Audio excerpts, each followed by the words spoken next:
West Coast Cookbook and Speakeasy with Chef Justice Putnam. Netrootsradio.com.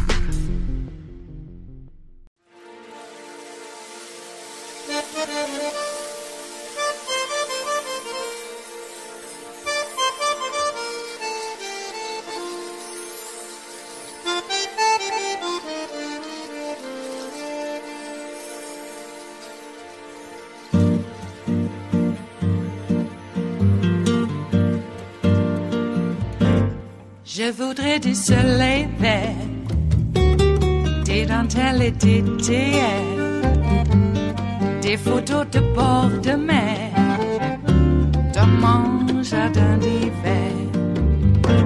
Je voudrais de la lumière, comme en Nouvelle-Angleterre. Je veux changer d'atmosphère, dans mon jardin d'hiver. À fleurs sous la pluie de novembre, tes mains qui courent, je n'en peux plus de t'attendre. Les années passent, il est loin, là je tombe. Nul ne peut nous entendre. Je voudrais du Fred Astaire, revoir un latte. Joining me now is former U.S. Attorney General Eric Holder. There's so much to discuss here, and I think so many people are trying to really understand it. Let me just start with this gag order. Do you think, looking at this, Judge Chutkan reinstated the gag order after she put a pause on it? It's still under appeal. Are you confident, or do you feel comfortable with her legal justification for reinstating it? Yeah, I certainly think there's a basis for her concern. I think there's a basis for the order that she has, in fact, put in place. My expectation would be that the appellate court will, in fact, uphold that which she has tried to restrain the former president from doing. It's a pretty limited order. It does not say that you can't say anything. It says you can only say you can't say negative things about a relatively small universe of people. You can even comment on the case. But I think, as you said in the lead-in, I think he's likely to go beyond that which even she says in that limited order. And we're going to have some ultimate questions that I think are going to have to be determined. Would a judge actually do that which would happen to a normal person and put somebody in jail for violating an order, not to a gag order? I suspect that's not likely to happen with this defendant, but any other defendant would probably be facing. You don't think that she would put him in jail, or that they would decide to put him in jail ultimately? I just don't think so. I mean, I think there are a number of things you put monetary fines on him, as the judge did in New York, perhaps restrict his ability to use Truth Social. A number of things. I try to be as creative as possible if I were the judge, but I'd be extremely reluctant to take a person who's a former president, the leading candidate of one of our major parties, and actually put him in jail. Because you'd be worried about the political consequences or the reaction in the country? Yeah, I mean, this is already a pretty divided nation, and to do something like that, to take somebody off the campaign trail, to put him in jail, I just would be very reluctant, really reluctant to do that. Now, it seems like Trump's lawyers are going to continue to appeal this. Would this ultimately, the gag order, could this ultimately end up at the Supreme Court, a decision about whether or not a gag order against a former president is legal? It conceivably could. I mean, this is a federal case. The Supreme Court has ultimate jurisdiction over all, federal matters. So it's possible that this gag order could go before the Supreme Court. I would think, again, though, that this is not the kind of thing that typically ends up before the Supreme Court. And I would think that it would you'd probably resolve it at the appellate court level, at in front of the DC Circuit. So what are the other options this judge has? This is kind of what everybody's wondering. None of these fines are working. Trump is not, he's continuing to attack people. We all expect him to continue to. If she's not going to put him in jail, or she shouldn't, what can they do? Well, I'd maybe increase the level of fines. I think the judge in New York started at maybe $5,000. Yeah. It went, I think, to $25,000. Maybe you start imposing fines that even for a person who claims to be a billionaire will have, some kind of impact. Hundreds of thousands of dollars in terms of the fines that might be levied. There is we also learned today of an Alabama man, I mentioned this as well, who was indicted for threatening Fulton County District Attorney and a sheriff regarding Trump's Georgia election case. I'm wondering, you have watched hate speech, you've watched the impact of Trump's rhetoric.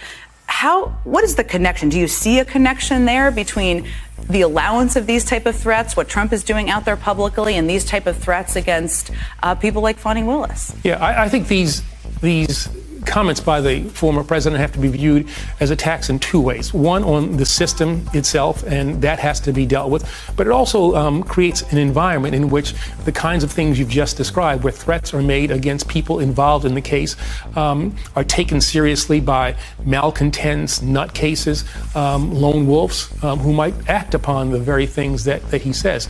And so the concern that I have is not only for the system, but for the participants who are actually going to be attacked by the former president. And that threat is real. With all the guns that we have out there, in the environment that we now have, I'm sure that there's adequate security for all of the people who are involved in these cases. But the fact is that security is actually needed. And that is a sad thing to say involving a legal matter, involving a former president. It means that you've got to have protection for the people who are simply trying to uphold the law and do the jobs that they were elected to do. It's quite a time. I think we talk a lot about how immoral, how dangerous all of these threats are that Donald Trump is making. Talk us through why this is such a problem in attacking potential witnesses in a case. If you were a prosecutor, if you were a judge, beyond obviously the violence, which is very important, what else are you worried about? Sure, you're worried about whether or not a witness is going to be intimidated and be reluctant to share incriminating information against the former president out of fear that one of his followers is going to do something physical to that witness. In mob cases, one of which I tried when I was a public corruption prosecutor, we relocated people, we put people in the witness protection program, we did a whole variety of things to allay the fears that people have when they feel threatened. And that is not fundamentally different from, I think, some of the concerns that witnesses potentially could have in this case, or these cases. There's also a case today in Colorado, I mentioned this, where it's questioning whether turning the 14th Amendment could be used essentially to kick Trump off the ballot. It's not the only state where there's a case like this. What do you make of that legal argument? Yeah, I think there are some legal questions there as to whether or not, it applies to a president. This question of, we've looked at the word of and how it's used, the word the and how it is used there. And then I also worry about, taking him away from the ability to run for president, taking him off the ballot without the people of the United States, taking a choice away from the people of the United States. And in the same way that I would be reluctant, if I were a judge, to put him in jail, I'm also reluctant to use this provision of the Constitution to take him out of the election. I think we should, let's have this election, let's have it a fair election, let's have it well run, and let the people decide. I'm actually pretty confident that, I can actually guarantee that he will not win the popular vote. That'll guarantee. The question is whether or not he will win in the Electoral College. And that I think is going to be a lot closer, and I'm concerned about what the result would be there. But at the end of the day, I think that is the place to decide whether or not he should be the next president of the United States. As we all follow this, because there's different state cases, and I just was trying to understand what the impact could be. If a judge in Colorado, say, rules he should be kicked off, but a judge in Minnesota rules he shouldn't be, then that's conflicting, right? And that could go to the Supreme Court? Yeah, that would ultimately go to the Supreme Court. The Supreme Court is the ultimate arbiter of what the Constitution says. And if you had conflicting rulings by judges in different states, I think that ultimately would have to be decided by the United States Supreme Court. I know you probably don't find yourself agreeing with Bill Barr often, I suspect, but we did just listen to kind of what he had to say, and I'm wondering what you make of his comments about Trump's pledges for retribution and the chaos that could cause. What scares you most about what he could do if he were in a position of naming a new attorney general, overseeing a Department of Justice? Yeah, I think that Attorney General Barr actually has it right there, and this is one of the few instances where I would agree with him, though I would ask him, you knew this about this guy before you decided to be his Attorney General. And so, yeah, I mean, I'm obviously concerned about what he can do between now and the election, and were he to win the election, I'm really concerned about what he would do to the rule of law, to our system of justice, to the United States Department of Justice that is, near and dear to me.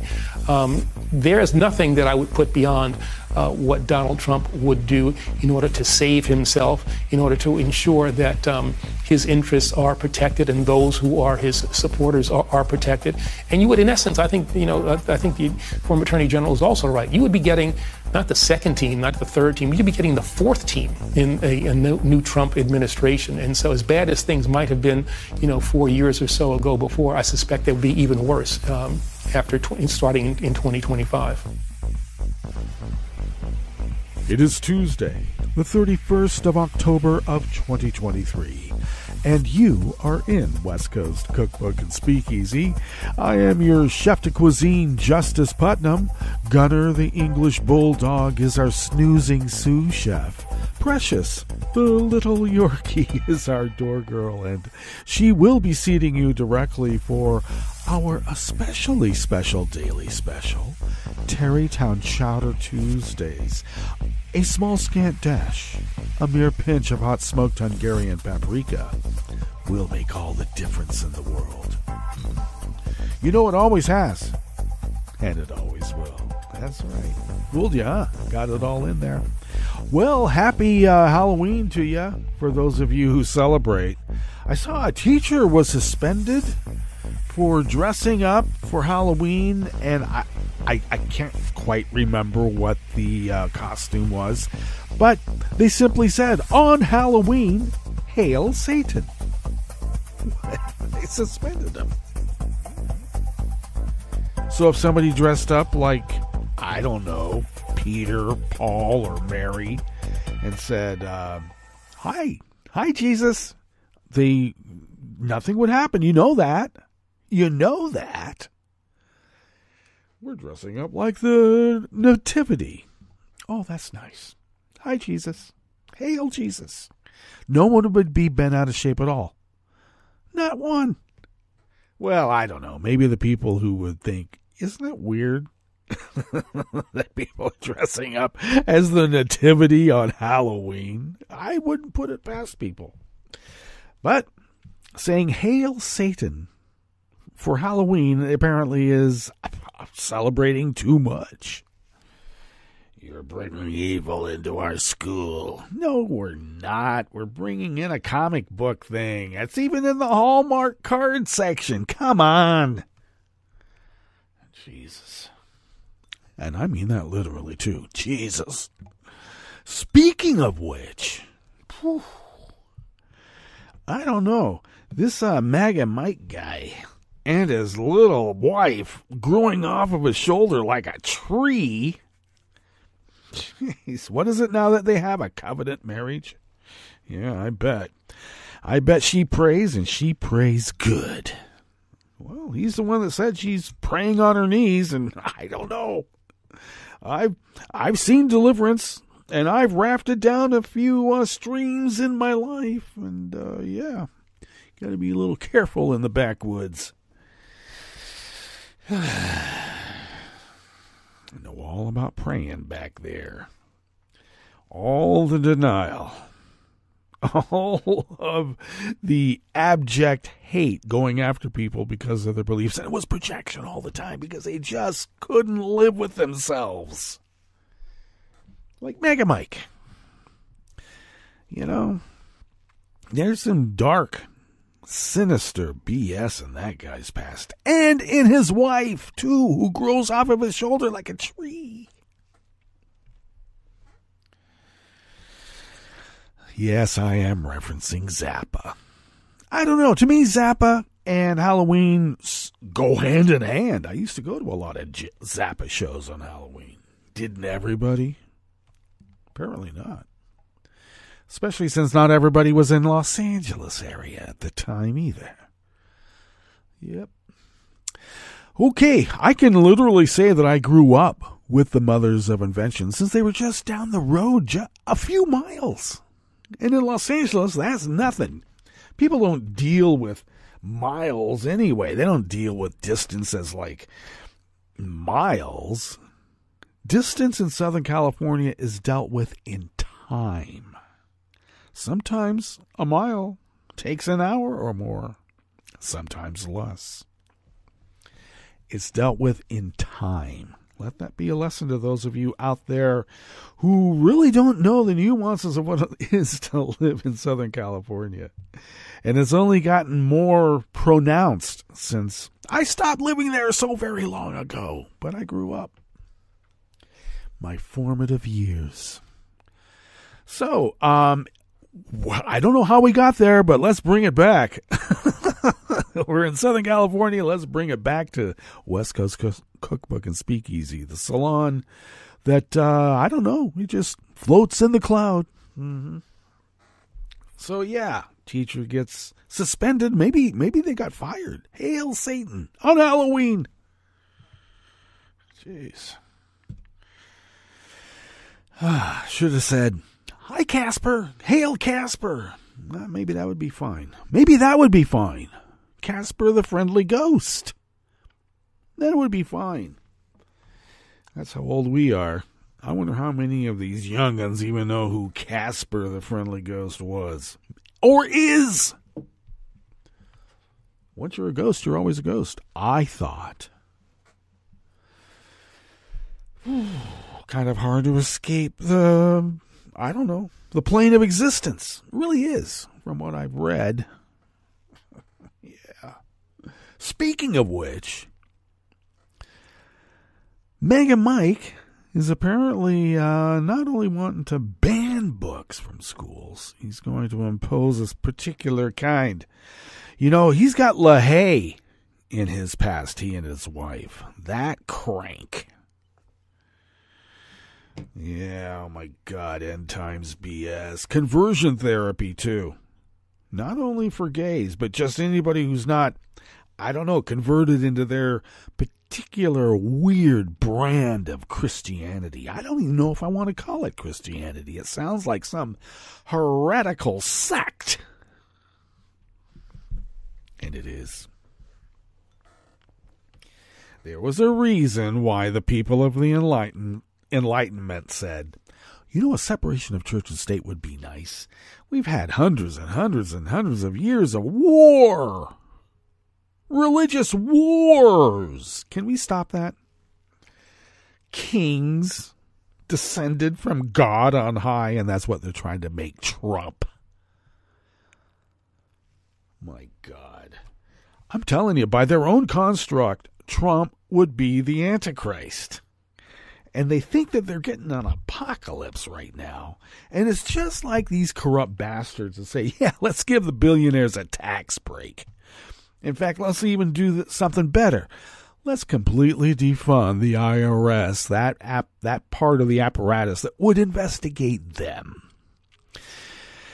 And then we'll throw it over there in the Middle East and say we're tied it to Israel. Yeah, that's right. Jesus.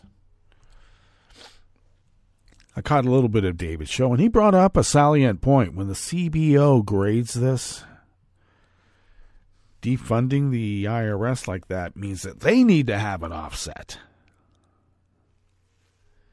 Because it's costing the government money. But they don't care. Because they're working for a higher power. And I'm not talking about God on high. Yeah. You know who we're talking about. Or maybe it's just Harlan Crow and the others. Maybe it's just simply them. Well, I don't think so. I think they're just all part of the cabal. That's right. And we'll be getting into that, too, in our news read. I suppose I should let you know what we have in store. Why don't we? Why don't we? Because there's only so much that we can rant about without, going over the hour. And we don't want that. No, we took too much time to curate a show for you, and that's what we have. So, at the top, Trump will do anything that he can to save himself between now and the 2024 election. And I might take exception with Holder on just a little bit. You don't negotiate with Nazis, terrorists, or you-know-who. Only bad comes out of it. Okay? Let's be clear. On the rest of the menu, Senate Democrats plan to subpoena the wealthy benefactors of the justices on the Supreme Court. We know which ones. It's not going to be the ones that say, I can't eat a bagel because that might, be a line too far as me being a Supreme Court justice, and I might have to rule on cream cheese and lox on a everything bagel. Can't do that. Only certain justices fall under the aegis of wealthy benefactors. Let's be clear about that. A federal judge blocked California's ban on gun shows at county fairs. Apparently it's discriminatory against gun sellers and gun buyers who want to buy apparently guns right out the back of a car at the county fair. What's this guy talking about? Well, apparently, according to the bill's author, it's going to lose on appeal. Let's hope so. And U.S. regulators sued SolarWinds for fraud for failing to disclose cybersecurity deficiencies ahead of the stunning hack by Russian spies. They're still working, okay? Let's not be ignoring that. After the break, we move to the chef's table where a 22-year-old Bavarian politician from the far-right Alternative for Germany party was arrested in connection with incitement and the use of illegal Nazi symbols. They do that there for good reason, too. And activists urge Paris Olympics organizers to respect the rights of migrants and homeless people. Well, if history proves correct, they've already determined not to care any one whit about migrants and homeless people if the facilities are already built. Let's be clear about that. But we'll look into this article anyway, because we're going to have all that and more on West Coast Cookbook and Speakeasy. Bon appetit.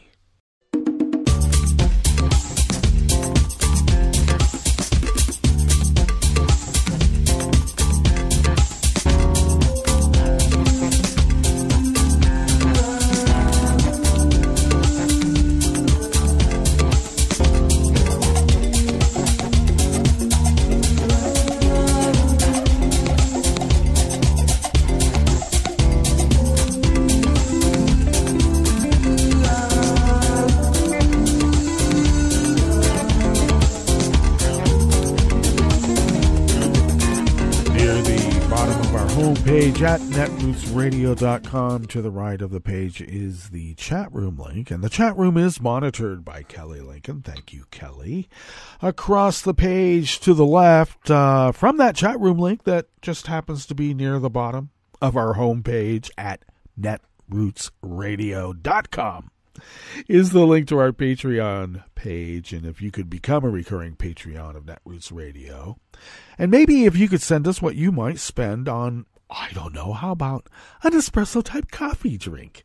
If you could afford to send those funds our way once a month, it really does help us pay the bills that we pay here so that we can fly under the radar and continue this powerhouse of resistance. And we have you to thank for allowing us to fulfill our civic duty as the founders originally intended so many, many years ago.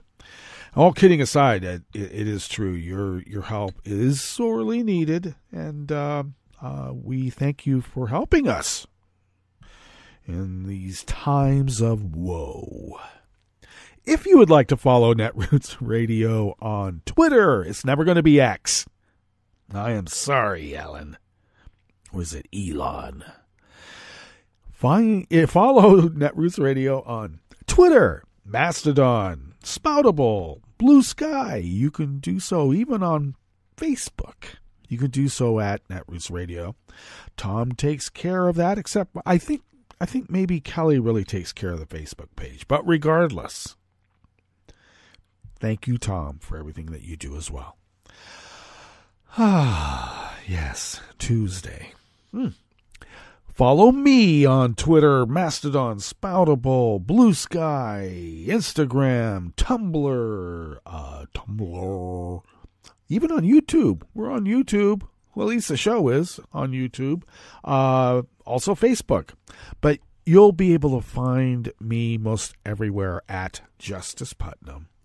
And I post the show notes and links diary on Daily Co's 10 minutes before showtime. And that way you have access to the actual articles from the actual reporters who have been doing the reportage. Because that's the way it should be done, okay? And we do it.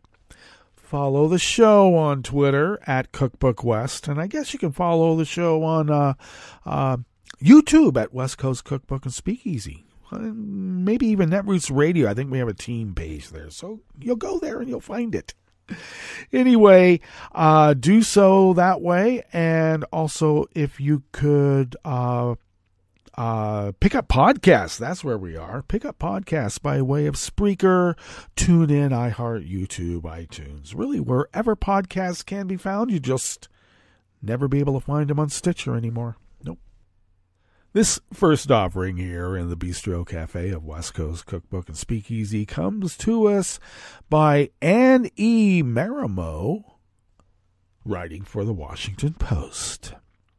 Senate Democrats announced plans yesterday, Monday, to vote to subpoena a pair of wealthy conservatives and a judicial activist who have underwritten or organized lavish travel for some Supreme Court justices, a move that adds to the pressure on the High Court to strengthen its ethics policies. Yeah, well, since they don't have any, apparently.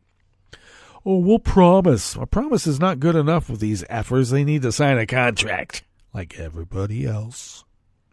Senate Judiciary Committee leaders said they would vote as soon as November 9th to authorize subpoenas for information from Texas billionaire Harlan Crow. He of, the statuary of all the great dictators in the history of the world. I'm a contemporary of them, he thinks. And, of course, we know he's a close friend and benefactor of Justice Clarence Thomas and his little wife who grows like a tree off of his shoulder, too. Or maybe he's growing off of hers. And they also want to hear from Leonard Leo, the conservative judicial activist. Well, that's one way of calling that guy. Calling that guy something. Judicial activist. All right. Senate Democrats do not need the vote of any Republican on the committee to authorize the subpoenas. No separate vote by the full Senate is necessary. Democratic lawmakers are seeking detailed information about the full extent of Crow's gifts to Thomas. News reports about the justice's failure over many years to report private jet travel, real estate deals, and other gifts from Crow have prompted calls for the court to strengthen its ethic rules and for greater transparency about the justice's potential conflicts and recusal decisions. And they're fighting us on that. Wonder why. By accepting these lavish, undisclosed gifts, the justices have enabled their wealthy benefactors and other individuals with business before the court to gain private access to the justices while preventing public scrutiny of this conduct. Judiciary Committee Chairman Richard J. Durbin, Democrat of Illinois, and Sheldon Whitehouse, Democrat of Rhode Island, said in a joint statement, "It is imperative that we understand the full extent of how people with interests before the court are able to use undisclosed gifts to gain private access to the justices.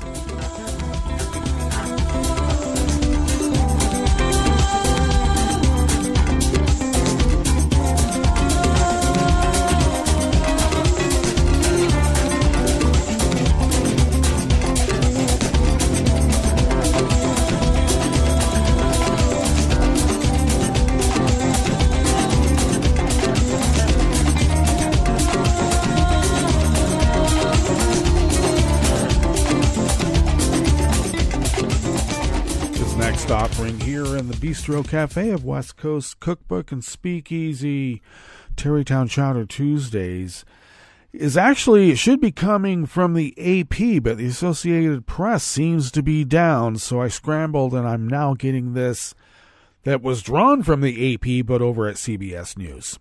A federal judge blocked California's ban on gun shows at county fairs yesterday, Monday, ruling that the state is violating the rights of sellers and would-be buyers by prohibiting transactions for firearms that can be bought at any gun shop or even out the back of people's cars. The decision by U.S. District Judge Mark Holcomb halts enforcement of two state laws, both written by Democratic State Senator Dave Min, the San Francisco Chronicle first reported. The first effective January 2022 barred gun shows at the Orange County Fair, and the other, which took effect this year, extended the ban to county fairgrounds on state-owned land. You not only can't buy them inside, you can't sell them and buy them out in the parking lot either. And apparently that's a step too far for this judge. Min called Holcomb's injunction shocking and predicted it would be overturned on appeal.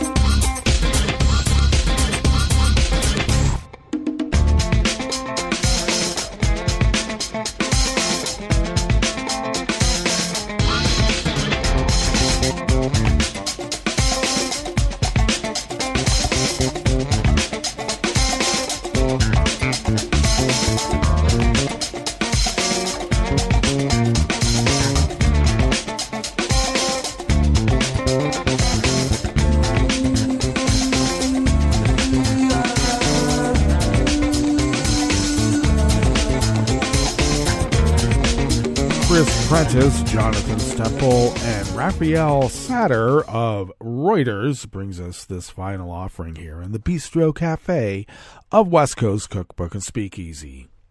The Securities and Exchange Commission yesterday, Monday, sued software company SolarWinds and its top information security executive, saying they defrauded investors by hiding cybersecurity weaknesses during a massive hack targeting the U.S. government by Russian spies.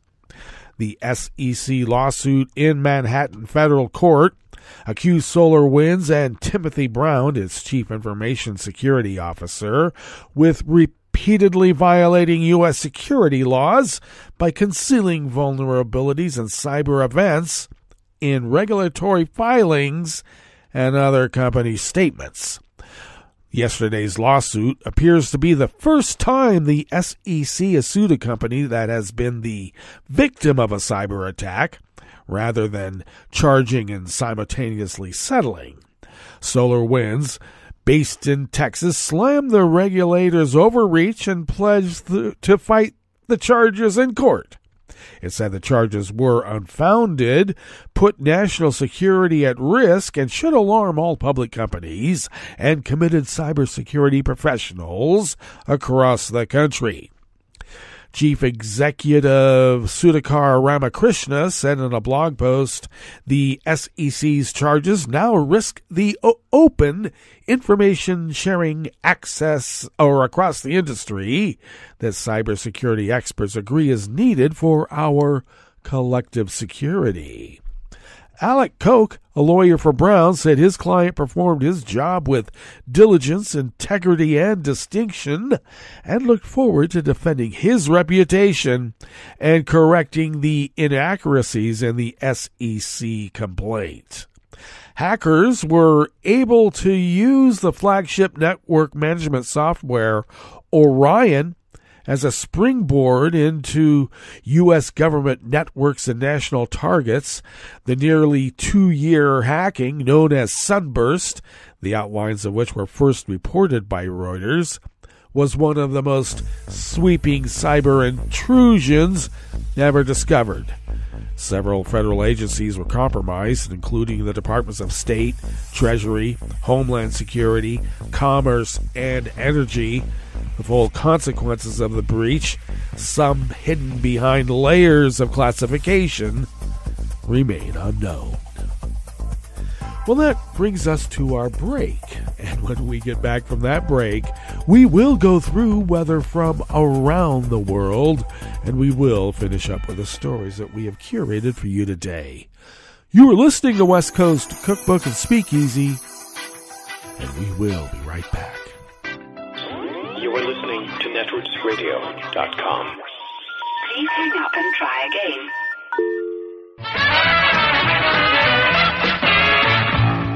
From a point at sea to the circles of your mind, a new force is at work for planetary transformation.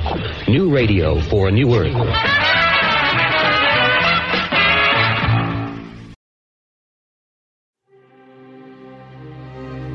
This is Scientific American's Science Quickly. I'm Karen Hopkin. What's the scariest sound you can think of? Is it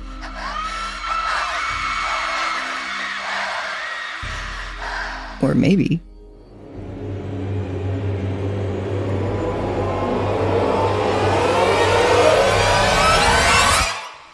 how about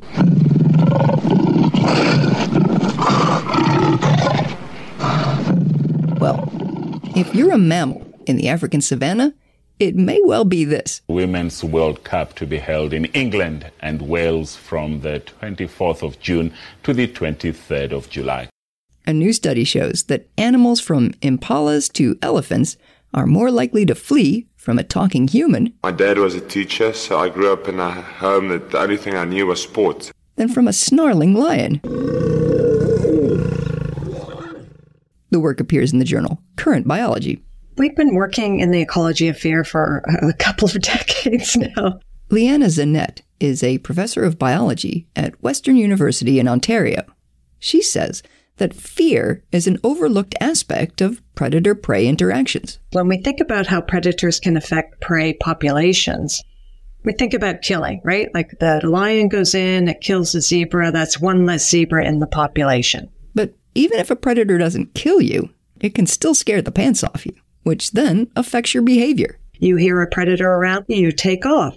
Even if you're a professor of biology. When, for example, I'm out in South Africa and I hear lions snarling and growling, like, I run. I'm not hanging around. Well, that makes total sense. All animals, even the humankind, have evolved as prey for something else, right? And so we all have the same responses when we encounter a life-threatening event. We all mount behavioral anti-predator defenses to avoid being killed. That includes skedaddling like your life depends on it, because it does. But we can see, too, that there's going to be the costs, right? There's going to be trade-offs.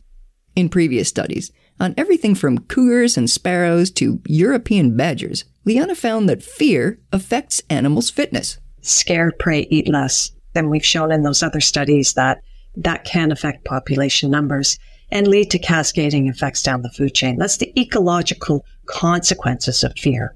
So, where do people fit in? Animals certainly have good reason to fear us. We know now through global surveys that humans kill prey at far greater rates than other predators do. But can we possibly be as intimidating as creatures we typically think of as predators, such as lions and tigers and bears? To find out, Leanna and her colleagues headed to South Africa. Because it's home to the largest population of the most fearsome predator on the planet, right? The king of beasts, lions. So if animals are going to be maximally afraid of what we consider to be the most fearsome large carnivore predator on the planet, it's going to be there. On the savannah, Leanna and her team looked to the local animal population to determine who's more menacing, them or us. The researchers set up motion-sensitive camera and speaker systems at 21 water holes around Greater Kruger National Park. When an animal would wander within about 30 feet of the device, a sound clip would play from the speaker while the video camera recorded the creature's response. The audio might feature a lion growling,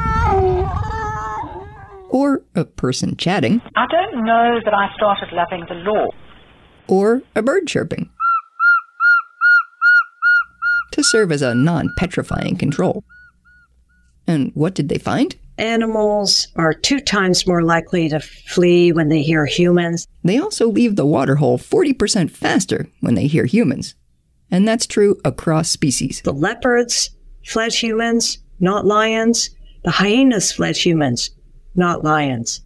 I still find that incredible. Some animals took longer than others to dash. Like, giraffes, they take a little bit of time to get moving because they're friggin' huge compared to a warthog, which is gone right away. Warthogs hear humans and their history, whereas southern white rhinos takes them a while to get their bulk going. They have, that big head, and they got to turn their head and their huge bodies and, hightail it out of there.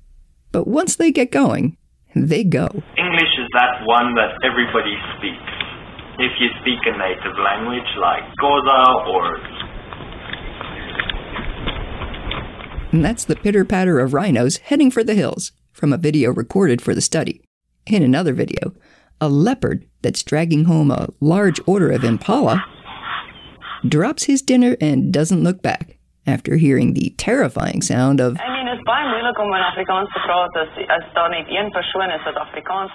Now, elephants did move when they heard lions growling, but in several videos recorded for the study, they actually move toward the source of the sound. My favorite is still that one where it's at night and the elephants get so angry that a lion is there that they smash the camera and the camera goes black, but it's still going, so you can hear the elephants trumpeting as they eventually move away.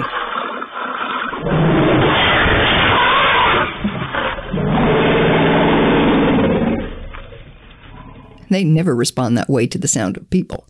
So elephants recognize that lions are a predator, but they can defend themselves against that predator, and they do. Elephants realize that humans are a predator, but they cannot defend themselves against it. And so what do they do instead? They leave. Leanna finds these reactions to unexceptional human utterances utterly remarkable. Who knew that humans just being out on the landscape was having such an incredible effect on all manner of animal? It's really quite amazing. At the same time, it's really depressing, right? Because there's over 8 billion of us. We are in every nook and cranny on the planet. And so fear of humans does really pervade the planet so extensively. And it affects so many different animals. Then this is a completely new environmental impact that humans are having out there. But Leanna's determined to focus on the positive.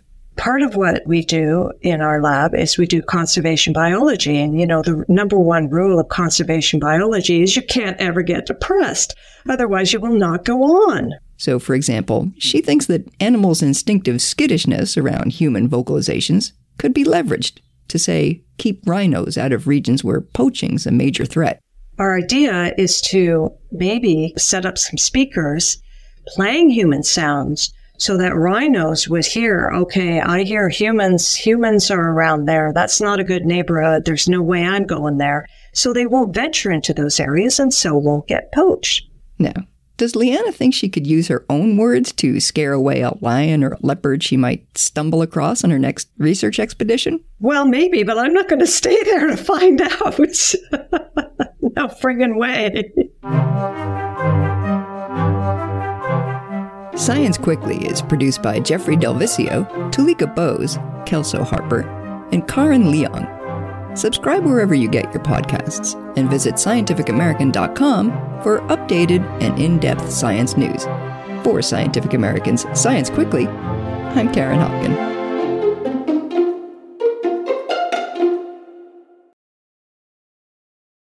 Hi, it's Tom. Could we humbly suggest your donation to netrootsradio.com? All we've got to run this 24-hour powerhouse of progressive resistance radio is what comes out of our own wallets. And you are our biggest donor. And it doesn't take much, $3, $5. Just go to the bottom of our netrootsradio.com page and hit our secure donate button. Heck, you can even make a recurring contribution. So donate what you'd like at the bottom of our netrootsradio.com's homepage. Because you are our biggest donor. netrootsradio.com. Together, we are Resistance Radio.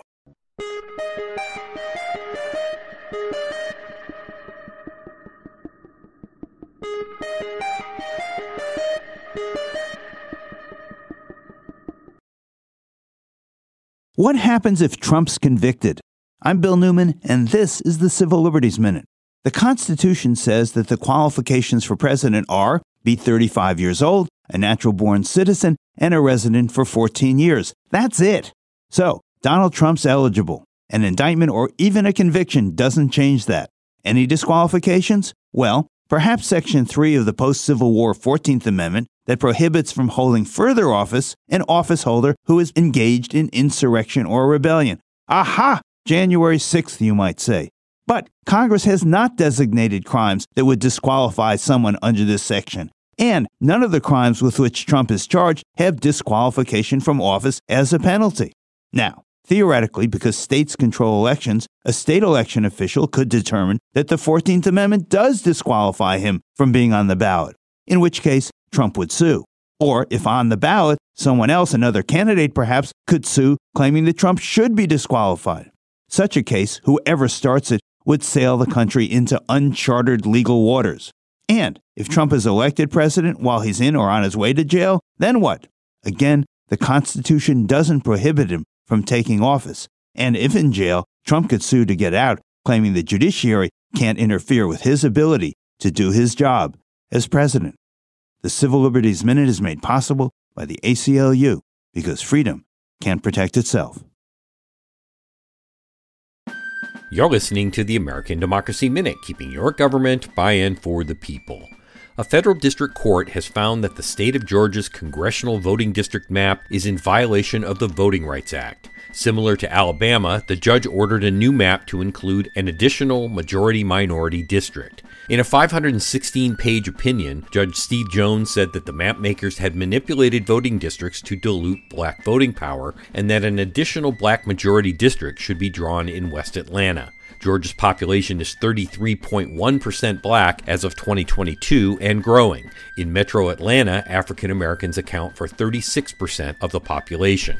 Jones ordered that the racially gerrymandered map be redrawn by December 8th, and that if the state could not comply, the court would draw the map.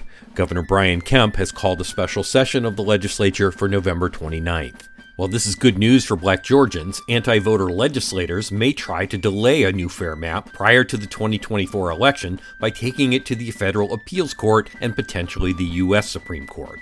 Judge Jones wrote in the opinion, "The court reiterates that Georgia has made great strides since 1965 toward equality in voting. However, the evidence before this court shows that Georgia has not reached the point where the political process has equal openness and equal opportunity for everyone."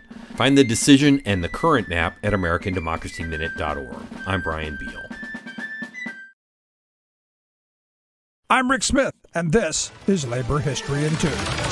This day in labor history, ghosts and goblins are going door to door to gather up candy. But did you know that some of that candy is made by union workers? In Hershey, Pennsylvania, tagged the sweetest place on earth, you'll find the nation's chocolate center. It wasn't always so sweet for workers, though, who in 1937 tried to win union recognition. Then the company laid off some of the union organizers, claiming it was due to seasonal cutbacks. Outraged, 600 workers began a sit-down strike in the plant. Local dairy farmers, relying on Hershey to purchase their milk, grew increasingly angry at the strikers. They joined with workers not participating in the strike and other community members. The angry mob stormed the plant to oust the strikers. 25 strikers were severely beaten and the sit-down strike ended. But the next year, the Hershey workers tried again to form a union. This time, they affiliated with the Bakery and Confectionery Workers International Union of America and established Local 464. They are not the only union members who help make Halloween sweet. Today, Bakery, Confectionery, Tobacco, and Grain Millers Union Local 1 in Chicago, Illinois makes Tootsie Rolls. If your candy of choice is Clark Bar or Thin Mints, you might want to thank the members of Local 348 in Cambridge, Massachusetts. And Local 125 makes Ghirardelli chocolate in San Francisco. Unfortunately, things are not always so sweet. In September of 2016, 400 workers at the Just Born Candy Factory in Bethlehem, Pennsylvania went out on strike. The company decided to change their pensions to a 401k for new hires and reduce healthcare contributions. They make such iconic candies as Peeps, Mike and Ike's, and Hot Tamales. One strike slogan rang out, "No pensions, no Peeps."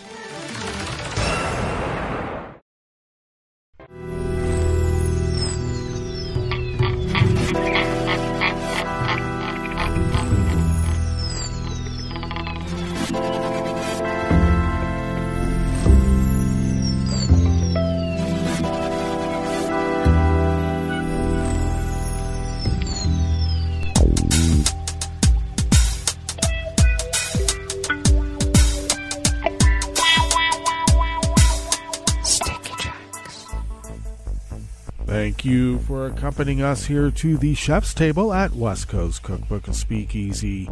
Tarrytown Chowder Tuesdays. We always begin, whether from around the world, along the banks of the Rogue River, in the Rogue River Valley of Southern Oregon on the west coast of the continental United States of America, where it is currently 31 degrees Fahrenheit. Under sunny conditions, though, and will be partly cloudy later on today. Highs will be around 70, which was what it was yesterday. Winds light and variable, then mainly cloudy overnight with lows in the mid-40s. Well, we're having a warming trend. Winds light and variable, then considerable cloudiness tomorrow with highs once again around 70. Winds light and variable, but we are packing in quite a bit of rain starting tomorrow night and going on for at least another week. And we'll see how that ferrets out as we get into it.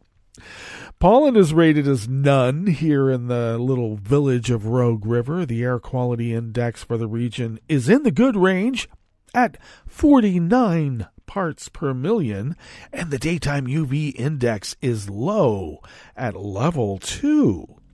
Barometric pressure is holding steady at 30.19 inches. Visibility is at 7 miles, and relative humidity is at 91%. Weather from around the world is brought to you by a crowd of crowdsourced weather stations that a crowd crowdsources from around the world. London is 58 degrees and cloudy with an advisory for disruptions due to rain. Paris is 60 degrees and cloudy.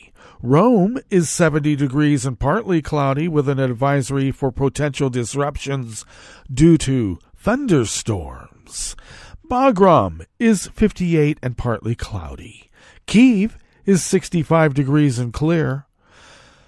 Beijing is 78 and fair. Tokyo is 62 degrees and clear. Melbourne, Victoria, Australia is 54 degrees and mostly cloudy. San Francisco, California is 54 degrees and partly cloudy. Chicago, Illinois is 31 degrees with a rain shower, and you're under an active gale warning. That's right off the lake. And New York, New York is 50 degrees Fahrenheit and fair. And that is weather from around the world, brought to you by a crowd of crowdsourced weather stations that a crowd crowdsources from around the world.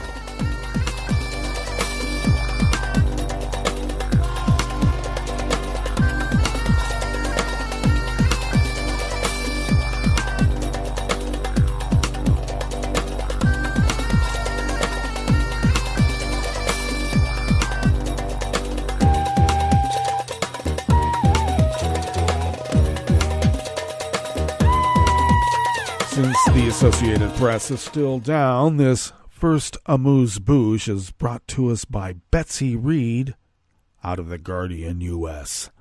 A legislator with the far-right Alternative für Deutschland party was arrested yesterday, Monday, on charges including displaying forbidden totalitarian symbols, with neighbors of his fraternity complaining of often hearing the Nazi Sieg Heil victory salute. Newly elected Daniel Halemba, age 22, was due to take up his seat in the Bavarian Regional Parliament later yesterday.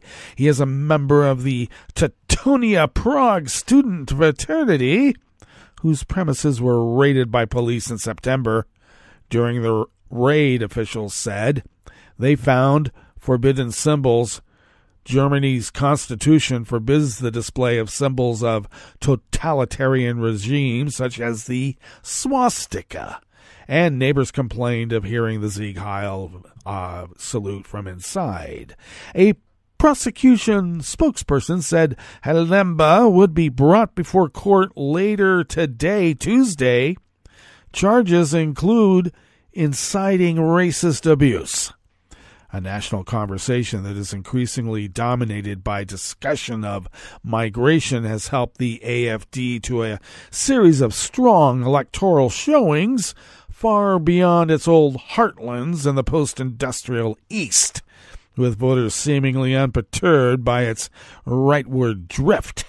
The party, second in polls in several eastern states, achieved record results in the western states of Bavaria and Hesse on the 8th of October.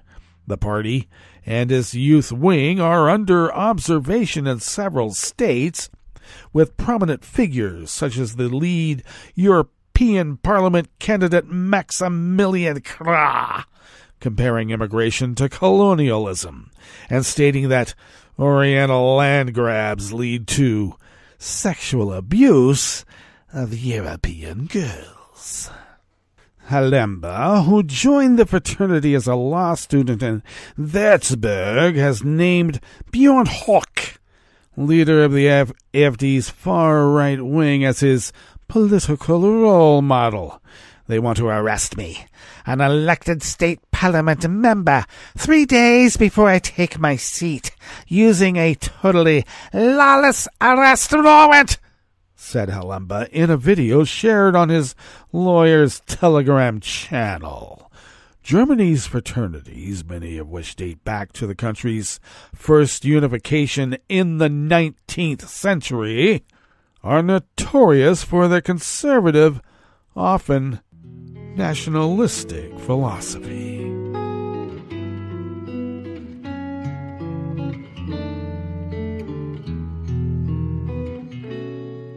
Je te donne ce mon amour pour la vie entière. La promesse de me trouver à tes genoux.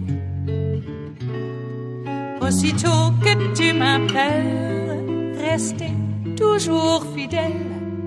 C'est tout, c'est tout. Je te donne tous mes printemps, mes étés de mer, mes automnes quand les feuilles tombent partout.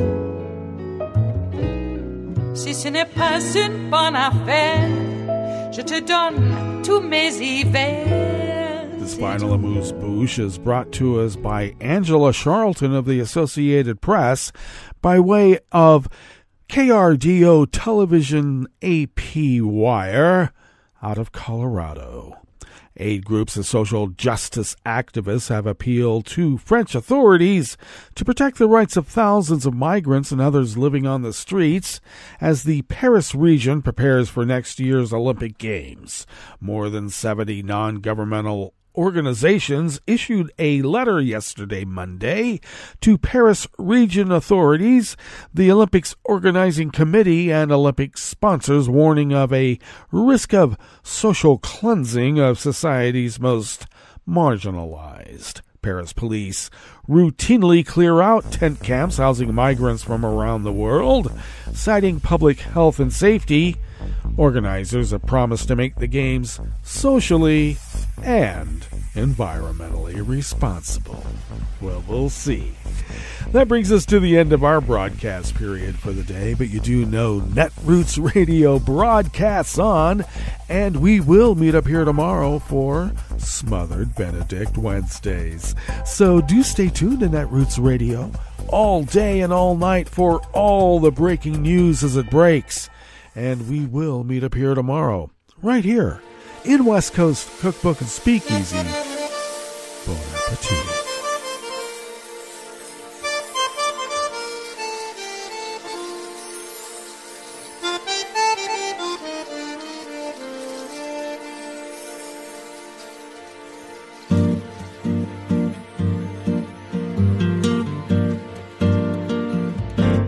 Je voudrais du soleil vert, des dentelles et des théières, des photos de bord de mer, dans mon jardin d'hiver. Je voudrais de la lumière, comme en Nouvelle-Angleterre.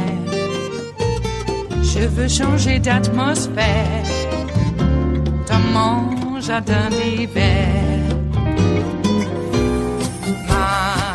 Ma fleur sous la pluie de novembre, tes mains qui courent, je n'en peux plus de t'attendre. Les années passent, qu'il est loin, là je tombe. Nul ne peut nous entendre. Je voudrais du Fred Astaire, revoir un latte Goël. Je voudrais toujours te plaire dans mon jardin d'hiver. Je veux déjeuner par terre, comme au long de golfe clair, t'embrasser les yeux ouverts dans mon jardin d'hiver.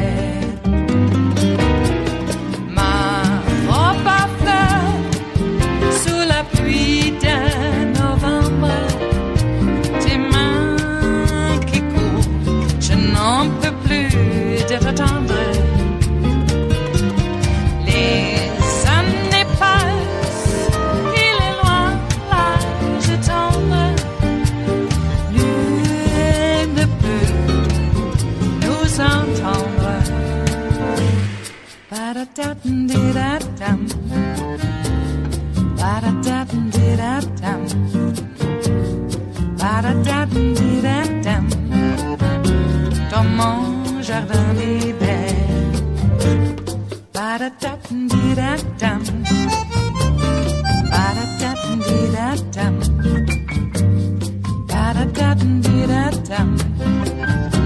Dans mon jardin d'hiver.